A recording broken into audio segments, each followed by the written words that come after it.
Iran helicopter crash हादसा था कुछ और। ईरान के इब्राहिम रईसी की मौत के बाद उठे बड़े सवाल। सामने आई साजिश की ये थ्योरी। हादसे के बाद सवाल उठा कि ईरान वापसी के लिए 3 चापर्स ने 7 उड़ान भरी थी, ऐसे में सिर्फ एक हेलीकॉप्टर ही रास्ते में कैसे लापता हो गया। इब्राहिम रईसी काफिले के 3 हेलीकॉप्टरों में से सबसे अच्छे वाले चापर में थे, फिर खराब मौसम के बीच उनके चापर से ही संपर्क क्यों टूट गया था। घटना के दौरान आखिरी 15 मिनट के भीतर ऐसा क्या हुआ कि ईरान को राष्ट्रपति तक पहुंचने के लिए 12 घंटों से ज्यादा का समय लगा था। ईरानी राष्ट्रपति की मौत के बाद ऐसे कई सवाल उठे जिनके जवाब फिलहाल तलाशे जा रहे हैं। इस बीच साजिश वाली थ्योरी भी सामने आई है। हादसे की वजह खराब मौसम बताया गया, पर तकनीकी खामी भी नहीं नकारी जा सकती है। ह्यूमन एरर, इंसानी गलत भी होने की आशंका है। इब्राहिम रईसी की मौत के बाद मिडिल ईस्ट स्थित नाजुक मानी गई। अगर इजराइल की कोई भूमिका सामने आई तो हालात भयानक हो सकते हैं। ईरान इजराइल के रिश्ते लंबे समय से अच्छे नहीं रहे हैं। कुछ महीनों में जो कुछ हुआ उससे साजिश, मोसाद, इजराइल जैसे शब्द जोड़े जाने लगे। साजिश की पहली थ्योरी 1 अप्रैल 2024 को सीरिया के दमिश्क में ईरानी कंसुलेट पर इजराइल ने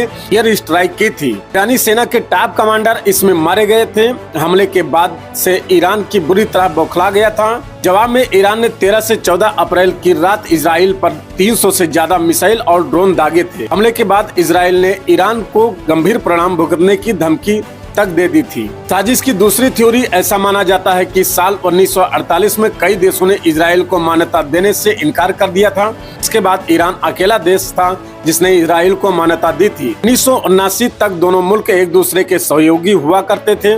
इसी साल जब ईरान में इस्लामिक क्रांति आई तो सब कुछ बदल गया। साजिश की तीसरी थ्योरी, ईरानी मीडिया के हवाले से खबर सामने आई कि अजरबैजान में इजराइल की खुफिया एजेंसी मोसाद का बड़ा नेटवर्क है और ईरान पर नजर रखने के लिए मोसाद अजरबैजान की जमीन का इस्तेमाल कर रहा था। इब्राहिम रईसी की मौत के बाद हिजबुल्लाह की पहली प्रतिक्रिया सामने आई है। कहा गया है कि अगर इस घटना के पीछे इजराइल का हाथ है तो वो लोग दुनिया का नक्शा बदल देंगे। मिडिल ईस्ट में तबाही आ जाएगी। वीडियो पसंद आए तो हमारे चैनल को सब्सक्राइब करें, लाइक करें, शेयर करें, कमेंट करें। ऐसे ही वीडियो देखने के लिए हमें फॉलो करें।